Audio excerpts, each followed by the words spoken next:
सांगड़ मां मूंखे ख़बर ॾींदा हलूं। डिस्ट्रिक्ट रिपोर्टर महमूद काइम खानी जी रिपोर्ट मुताबिक़ मंशात ऐं इश्तिहारी रूपोशो जवाबदारनि जी गिरफ़्तारीअ जी मुहिम कामयाबीअ सां जारी आहे। पुलिस जी देसी शराब जे भठीअ ते वॾी कार्रवाई। छापे दौरान 600 लीटर तैयार थियल शराब हथ कयो वियो।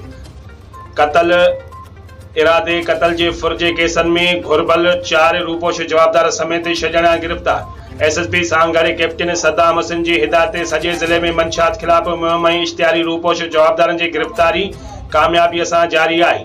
जंहिं सिलसिले में एसएचओ संजोरो अली अकबर खोखर देसी शराब जे भठीअ ते कामयाब छापो ऐं 600 लीटर देसी शराब हथ करे वरितो ऐं उन में मुलविस जवाबदारनि गुलाम हैदर खोखरानी ऐं गुलज़ार बबर खे मौक़े ते गिरफ़्तार कयो वियो।